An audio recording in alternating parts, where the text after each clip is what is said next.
अस्सलाम वालेकुम friend. Previous video में हमने अपने इन्वर्टर का बेसिक सा ओवरव्यू लिया था। तो आज की वीडियो में हम अपने इन्वर्टर की स्कीमेटिक डायग्राम को इन डिटेल में समझते हैं। तो चलिए शुरू करते हैं। ये रही हमारे इन्वर्टर की स्कीमेटिक डायग्राम। सबसे पहले हमारी इनपुट आ गई पॉजिटिव टर्मिनल। बैटरी के जो पॉजिटिव टर्मिनल हो गए इन फ्यूज से गुजरते हुए इन कैपेसिटर पे आ जाएंगे। उसके बाद जो नेगेटिव टर्मिनल होगा वो डायरेक्ट हमारे कैपेसिटर से नहीं जुड़ा, वो इन मॉसफेट से गुजरते हुए हमारे इस सर्किट को जाएंगे। तो ये सर्किट रहा हमारा रिवर्स पोलैरिटी प्रोटेक्शन, जो कि मॉसफेट के ज़रिए बनाया गया है। तो ये देख लें, ये जो हमारी पीसीबी लेआउट है ना, इसमें यहाँ पे ये लगे हुए हैं मॉसफेट रिवर्स पोलैरिटी प्रोटेक्शन में। ये वाला जो सेक्शन आपको नज़र आ रहा है जहाँ पे मैं ये क्लिक कर रहा हूँ, ये वाले ये जो मॉसफेट्स हैं ये सारे रिवर्स पोलैरिटी प्रोटेक्शन के हैं। ये वाले इन कैपेसिटर पे जाएंगे। उसके बाद ये जो मॉसफेट आपको नज़र आ रहे हैं, ये 4 मॉसफेट ये वाले, इनके ड्रेन जो हैं वो सबके कॉमन है। ये वाले इसके प्राइमरी 1 से कनेक्टेड हैं ट्रांसफार्मर के, और नीचे वाले जो मॉसफेट हैं वो प्राइमरी 2 पे कनेक्टेड हैं। और जो सेंटर वाला कॉमन लेग होगा ट्रांसफार्मर का वो डायरेक्ट पावर से कनेक्टेड है। तो जो इन मॉसफेट को ड्राइव करवाने के लिए सिग्नल है वो SG3525 मॉड्यूल, जो कि हमारी प्रीवियस वीडियो में मैंने आपको इन डिटेल में समझाया था सर्किट डायग्राम। आप प्रीवियस वीडियो में जाके देख सकते हैं, उसका लिंक डिस्क्रिप्शन में मैं दे दूंगा। ट्रांसफार्मर से वोल्टेज स्टेप अप होने के बाद 400 वोल्ट लेवल पे आ जाएंगे। ये जो डायोड आपको 4 नज़र आ रहे हैं, RHR3060 मैंने यूज़ किया है, जो कि 600 वोल्ट 30 एम्पेयर के हैं। ये 4 डायोड यूज़ किए हैं, फास्ट रिकवरी डायोड। उसके बाद ये जाएंगे यहाँ पे DC बस पे, ये 400 वोल्ट DC बस वोल्टेज पे आ जाएंगे। यहाँ पे जो मेन हमारा सर्किट है ना, जो समझने वाला है वो है कैपेसिटर, जो कि DC बस कैपेसिटर होते हैं। इनकी प्रोटेक्शन मेन है। जो लोकल इन्वर्टर है मार्केट में, इनकी कोई भी प्रोटेक्शन नहीं होती। बाज़ों का जैसे ही अचानक लोड आता है या कोई आगे से शॉर्ट सर्किट आती है तो ये कैपेसिटर फ़ौरन ब्लास्ट हो जाते हैं या ट्रेसिस को जला देते हैं, ऑन टाइम ट्रेसिस को जला देते हैं या ट्रिपिंग आ जाती है। तो इनकी प्रोटेक्शन मैंने इस इन्वर्टर में इंक्लूड की है। जो ये प्रोटेक्शन है इसको चलिए समझते हैं हम क्लियरली। ये रही हमारे कैपेसिटर की प्रोटेक्शन की स्कीमेटिक डायग्राम। सबसे पहले ये देखें, DC बस पॉजिटिव वोल्टेज और ये DC नेगेटिव बस, इनके दरमियान कैपेसिटर लगा होता है। जो लोकल इन्वर्टर आपने देखे हैं, ये 2 मैंने कैपेसिटर यूज़ किए हैं, तो वो उनमें डायरेक्टली ग्राउंड होते हैं, लेकिन इस इन्वर्टर में ऐसा बिल्कुल भी नहीं है। यहाँ पे पहले लगाया हुआ है सीरीज़ में रजिस्टर। कैपेसिटर पॉजिटिव DC बस की पॉजिटिव पे कनेक्टेड है, और कैपेसिटर के जो नेगेटिव है साइड वो रजिस्टर पे कनेक्टेड है, और रजिस्टर की जो सेकेंडरी टर्मिनल वो बस की नेगेटिव पे कनेक्टेड है। तो इसमें एडिशनल ये जो मॉसफेट आपको नज़र आ रहा है, ये जब कैपेसिटर हमारा चार्ज हो जाएगा, प्री चार्ज फुल चार्ज हो जाएगा, उसके बाद इस रजिस्टर को हम शॉर्ट करवा देंगे मॉसफेट के थ्रू। मॉसफेट क्या करेगा, एक शॉर्ट सर्किट पाथ प्रोवाइड करेगा। जब हम इन्वर्टर पे लोड डालेंगे तो जब हमारे जो DC बस पे वोल्टेज कम हो गया तो ये कैपेसिटर प्रोवाइड करेंगे वोल्टेज, तो वो ये डायरेक्ट शॉर्ट पाथ होगा तो वो हमें लोड को प्रोवाइड करेंगे, यही बैकअप पे वोल्टेज प्रोवाइड करेंगे। कैपेसिटर का जो काम होता है वो हमारे स्टार्टिंग जो करंट होता है ना, उनको करंट प्रोवाइड करना होता है लोड को, स्टार्टिंग करंट। तो ये कैपेसिटर उसमें काम आते हैं। तो ये जो गेट सिग्नल है, ये RC सर्किट जो होता है ना, जो हमारा सॉफ्ट स्टार्ट सर्किट होता है, वो यहाँ पे R और C को मिला के हम इस पे वोल्टेज देंगे, एक इनिशियली राइज करेंगे। वो 3 से 4 सेकंड में हमारा मॉसफेट ऑन हो जाएगा, फुली ऑन हो जाएगा। जैसे फुली ऑन होगा तो ये हमारे कैपेसिटर फुली चार्ज हो जाएंगे, ये हमारा सर्किट हो जाएगा सेफ़। इसका मतलब ये है कि हमारा कैपेसिटर है ना, वो सॉफ्ट स्टार्ट चार्ज होगा। अगर ये सॉफ्ट स्टार्ट चार्जिंग हम इंक्लूड नहीं करते तो इसका क्या होगा कि जो हमारे इन्वर्टर है उसकी लाइफ कम हो जाएगी, कैपेसिटर फटने के चांसेस बढ़ जाते हैं और उनके ट्रेसेस के जलने की चांसेस भी बढ़ जाते हैं। जब हमारे शॉर्ट सर्किट होगी तो ज़ाहिर बहुत ज़्यादा करंट रहा होगा। अगर ज़्यादा कैपेसिटर लगे हुए हैं, जिस तरह टॉर्क कैपेसिटर बड़े बड़े लगे होते हैं, तो फ़ौरन ट्रेसिस को जला देंगे वो या खुद फट जाएंगे। तो इनकी प्रोटेक्शन मस्ट ज़रूरी है, जो कि मैंने इस इन्वर्टर में इंक्लूड कर दी है। चलिए अब हम वापस अपने सर्किट डायग्राम की तरफ चलते हैं। जब हमारे वोल्टेज डीसी बस पे 400 वोल्ट आ जाएंगे तो उसके बाद EGS002 मॉड्यूल को यूज़ करके मैंने एच ब्रिज सर्किट को ड्राइव करवाया है। ये एच ब्रिज जो आपको नज़र आ रहा है 4 मॉसफेट से, ये ड्राइव करवाया गया है SPWM कार्ड जिसे EGS002 मॉड्यूल कहा जाता है, उसके ज़रिए मैंने ड्राइव करवाया है। जो इसकी स्कीमेटिक डायग्राम है तो वो डायरेक्टली जो वेंडर ने प्रोवाइड की है, ये देख लें, ये बिल्कुल यहीं से मैंने कॉपी की है। इसका रेफरेंस डायग्राम आप ये देख लें, EG8010, ये इसका सर्किट डायग्राम आप देख लें, इसी को मैंने अपने इन्वर्टर में यूज़ किया है। उसके बाद हम सेक्शन बात करते हैं बैटरी चार्जिंग का। ये जो आपको सेक्शन नज़र आ रहा है ना, ये वाला जो ये ग्लो हो रहा है रेड कलर में, ये है battery charging function of this inverter. ये सोलर से डीसी वोल्टेज लेगा। अब सोलर वोल्टेज की बात कर ली है तो सबसे पहले यहाँ पे आ जाते बात करते हैं, ये सोलर के पॉजिटिव वोल्टेज और नेगेटिव वोल्टेज को नेट करेंगे यहाँ से पास होते हुए रेक्टिफायर के थ्रू, ये डीसी बस वोल्टेज पे आ जाएंगे, जो हमारे इन्वर्टर के मेन डीसी बस वोल्टेज हैं वहाँ पे आ जाएंगे। और यहाँ पे 12 एम्पेयर का फ्यूज़ लगा हुआ है नेगेटिव साइड पे,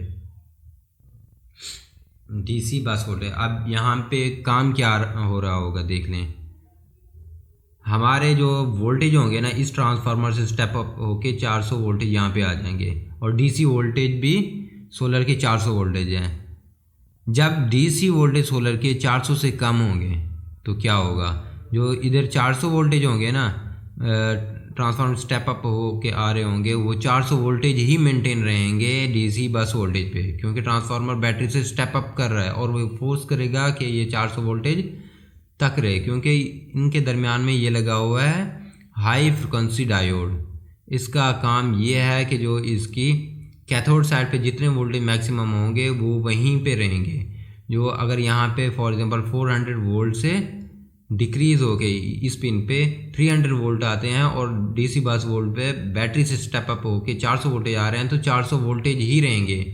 इवन के जितने वोल्टेज यहाँ पे ज़ीरो भी हो जाए ना सोलर के, तब भी यहाँ पे 400 वोल्टेज हो जाए। इसके रिवर्स कर लेते हैं, फॉर एग्जांपल हम बैटरी नहीं लगाते इस इन्वर्टर में, तो तब क्या होगा, तो जो इस इन्वर्टर से वोल्टेज आ रहे होंगे सोलर से, वो यहाँ से 400 वोल्टेज होके यहाँ पे आ जाएंगे, और ये जो 400 वोल्टेज होंगे वो यहाँ से बैक नहीं जाएंगे, क्योंकि यहाँ पे फुल ब्रिज रेक्टिफायर लगा हुआ है ट्रांसफार्मर पे, कभी इन नहीं होंगे तो यहाँ पे डीसी 400 वोल्टेज स्टेबल रहेंगे। तो इससे क्या होगा, जो हमारा इन्वर्टर होगा वो हमारा चलता रहेगा। मीन्स के हमारे सोलर है तब भी इन्वर्टर चलते रहेगा, अगर सोलर नहीं है बैटरी है तब भी हमारा इन्वर्टर चलता रहेगा। इसके बाद हम बात करते हैं बैटरी सेक्शन की। इन्हीं सोलर वोल्टेज को हम यूटिलाइज करके बैटरी को चार्ज करेंगे। तो बैटरी पे यहाँ पे आ गए, उसके बाद 220 μF कैपेसिटर को यूज़ करके 450 वोल्ट कैपेसिटर को यूज़ करके हमने यहाँ पे लगा दिया इसकी डीसी बस वोल्टेज। जो हमारी बैटरी चार्जिंग उसके जो डीसी बस वोल्टेज हैं वहीं पे हमारे वोल्टेज आ गया फॉर एग्जांपल 400 वोल्ट। जो इसके वोल्टेज रेंज है 150 वोल्ट से लेकर 400 वोल्ट है। तो ये फॉर एग्जांपल यहाँ पे 400 वोल्ट आ गए। ये जो आपको दो मॉसफेट लगे हुए हैं ये लगे हुए हैं हाई साइड और लो साइड, ये हाफ ब्रिज सर्किट बना हुआ है। उसके बाद ये जो दो कैपेसिटर आपको नज़र आए ये वोल्टेज डिवाइड कर रहे हैं यहाँ पे इसका अलहदा से ग्राउंड बन गया है इस ट्रांसफार्मर ETT44 ट्रांसफार्मर जो बैटरी को चार्ज करेगा। यहाँ पे स्नबर सर्किट लगा हुआ है। स्नबर सर्किट का काम ये होगा कि जो यहाँ पे स्पाइस आएंगे ना इनको ख़त्म करेगा, इसी ट्रांसफार्मर डिसिपेट कर देगा। इससे क्या होगा, जो हमारे ये मॉसफेट होंगे ये प्रोटेक्ट रहेंगे। तो यहाँ से ट्रांसफार्मर से स्टेप डाउन वोल्टेज होने के बाद 400 से स्टेप डाउन होके इन डायोड से होते हुए हमारे ये पावर के थ्रू होते हुए बैटरी को चार्ज करेंगे। ये जो आपको नज़र आ रहा है जो मैंने कॉमन लिया हुआ है, ये कॉमन बेसिकली हमारे पॉजिटिव कॉमन है, और ये जो S2 और S1 है ये सेकेंडरी आउटपुट, ये कैथोड नेगेटिव पे कनेक्टेड है और यहाँ पे हमें ग्राउंड मिल जाएगा। ये बैटरी को चार्ज करेंगे और यहीं से फीडबैक वही सेक्शन TL431 को यूटिलाइज़ करके मैंने फीडबैक सेक्शन यूज़ किया और इसी में भी वही सेम मॉड्यूल यूज़ हो रहा है जो हमारा बैटरी वाले सेक्शन में यूज़ हो रहा था। मींस के 12 वोल्ट से 400 वोल्ट लेने के लिए जो हमने सर्किट यूज़ किया था, अब सेम वही सर्किट मैंने इधर यूज़ किया है। SG3525 module, same pin outs, her cheese, each and everything, इसकी वीडियो बनी हुई है, आप जाके वो देख सकते हैं। मेन बात जो है इस हमारे इन्वर्टर की, इसमें जो मैंने यूटिलाइज़ किया है वो किया है TLP250H, जो कि एक रिलायबल ड्राइवर ऐसी है जो कि आइसोलेशन प्रोवाइड करती है हमारे हाई पावर साइड को कंट्रोलर साइड से, लो वोल्टेज साइड से प्रोटेक्शन प्रोवाइड करती है इलेक्ट्रिकली भी, और शॉर्ट सर्किट वगैरह जो चीज़ भी आती है उसको आइसोलेशन प्रोवाइड करती है। इस इन्वर्टर की मेन चीज़ यही है जो आपको नज़र आ रही है। बूस्ट स्ट्रैप, ये जो कैपेसिटर लगे हुए हैं, यहीं से हमारे एच ब्रिज जो ये हाफ ब्रिज बना हुआ है इसको ड्राइव करवाएगी।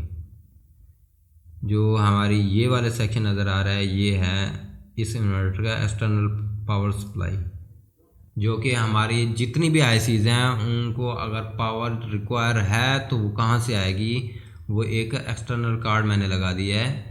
आप अगर यहीं से देना चाहें तो यहीं से दे सकते हैं।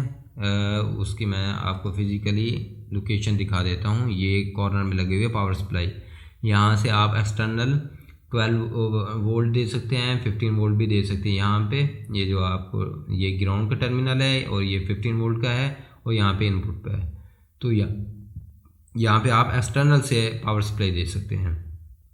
अगर आप एक्सटर्नल पावर सप्लाई नहीं देते तो ये जो 12 वोल्ट टू 400 वोल्ट ट्रांसफार्मर लगा है, यहीं से एक मैंने ट्रांस निकाले हैं, ये इन डायोड से होते हुए रेक्टिफाई होते हुए यहाँ पे मैं 15 वोल्ट मिल जाएंगे जो पूरे सर्किट को दोबारा चलाएंगे इसी ट्रांसफार्मर को यूटिलाइज करके, जिसमें आइसोलेशन भी है।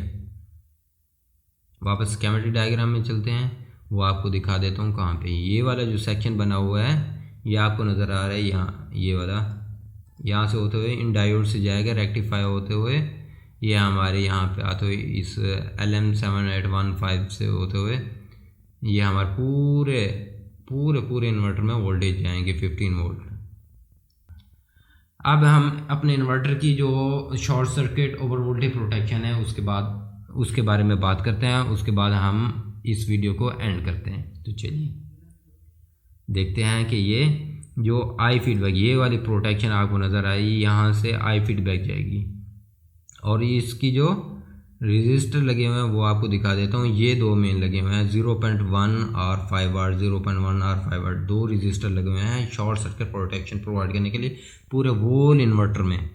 तो यहाँ पे क्या हो रहा है देखें, यहाँ से वोल्टेज ये जाएंगे फीडबैक है, ये जो हमारा EGS002 कार्ड है इसका यह है कि अब 0.65 वोल्ट यहाँ पे आएंगे तो ये 4 MPWM बंद करवा देगी कार्ड, तो इससे हमारा सर्किट प्रोटेक्ट हो जाएगा। ये अगर कोई शॉर्ट सर्किट आती है आउटपुट पे तो ये वाला PWM बंद कर देगा। इसके साथ ही सेम ये अगर यहाँ पे कोई शॉर्ट सर्किट आती है तो यहाँ पे जो सिग्नल जाएगा वो डायरेक्ट जाएगा इस पिन पे। ये आई फीडबैक ये आपको जो नज़र आ रही है पॉजिटिव और नेगेटिव SG3525, इसमें शॉर्ट सर्किट प्रोटेक्शन मैंने इंक्लूड की हुई है। आपने प्रीवियस वीडियो अगर देखी है तो उसमें शॉर्ट सर्किट प्रोटेक्शन मैंने इंक्लूड की हुई है। तो ये जो SG3525 ऐसी है, जैसे यहाँ पे माइनर से वोल्टेज आएंगे, फॉर एग्जांपल 0.3 0.2 वोल्ट आएंगे, ये फ़ौरन सेंस करेगी और ये इस ट्रांसफार्मर को बंद करवा देगी। ये जो स्विचिंग है ये बंद हो जाएगी और ये वाला सेक्शन भी हमारा सेफ हो जाएगा शॉर्ट सर्किट से। अगर ये सेक्शन सेव हो गया है तो ये भी सेव हो जाएगा। दोनों सेम रजिस्टर से कनेक्टेड है, मतलब अगर कहीं भी माइनर फॉल्ट आता है तो पूरा इन्वर्टर हमारा बंद हो जाता है। अब बात आती है इसकी प्रोटेक्शन की, जो हमारा बैटरी चार्जर है इसकी भी प्रोटेक्शन होनी चाहिए ना। तो यहाँ पे भी सेम इसी सिनेरियो को यूज़ किया है आई फीडबैक को। आप देखें क्या है आई फीडबैक किस तरह काम कर रहा है। यहाँ पे ये लगा हुआ है 0.47 R, क्योंकि बैटरी चार्जर है ये इनपुट कम करंट ड्रा करता है और ये हाफ ब्रिज पे ही रजिस्टर लगा हुआ है, इसलिए 0.47 R लगाया हुआ है मैंने यहीं से ये फीडबैक पॉजिटिव जाएंगे, यहाँ पे जैसे ही माइनस से वोल्टेज आते हैं तो ये भी प्रोटेक्शन प्रोवाइड कर देते हैं। और ये अप टू 60 एम्पेयर तक सपोर्टेड है बैटरी चार्जिंग। इसका मतलब ये है कि आप 12 वोल्ट की 110 एम्पेयर आवर की बैटरी कनेक्ट कर सकते हैं अगर एक यूज़ करना है। अगर 2 यूज़ करते हैं तो वो सीरीज़ में लगाएं और ये 24 वोल्ट पे ऑपरेट होना स्टार्ट कर देगा। That is and up from my side. इस स्कीमेटिक डायग्राम को मैंने कम्प्लीटली समझा दिया है। अगर इसके अलावा और कोई भी डाउट है तो फ्रीली कमेंट्स कर सकते हैं आप। जितने कमेंट्स आएंगे उस हिसाब से मैं आप लोगों को परफॉर्म करूँगा। तो जो हमारी नेक्स्ट वीडियो होगी वो इसी सर्किट पे होगी, इसी सर्किट की फिज़िकल, मतलब ये है कि जो हार्डवेयर है ना उसकी टेस्टिंग पे होगी। हम नेक्स्ट वीडियो में इस सर्किट को टेस्ट करेंगे और ये जो इसकी टेस्टिंग वीडियो होगी वो बहुत ही इंपॉर्टेंट होने वाली है। इसके बाद आप इसको डायरेक्टली फैब्रिकेट करवा सकते। ये थी आज की हमारी वीडियो। मिलते हैं अगली वीडियो में, तब तक के लिए अल्लाह हाफिज़।